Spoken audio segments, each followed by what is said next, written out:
Job Sikhala Azviramba ojamuka oramba ma-allegations esarotogwa zvichinzi Job Sikhala are involved mamassive protests ada kuitiwa aiwa achidzivisa the upcoming Sadc summit aiwa nokuti pane posta ari kufamba richinzi 16 August 2024 Zimbabwe shut down. Muri Zimbabwe sati na mashoko atakwa na Job Sikhala nokuti bo subscribe like kuti na on the bell icon. Sikhala noyapa indo pake onyera achiti please I will not be part of this.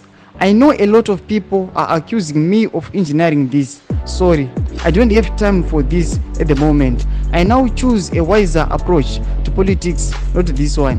I no longer want my family to miss me only because of unlawfulness. Sorry. Ndobva posta picture racho ruratidza the shutdown chavo kumusi wa 16 August 2024.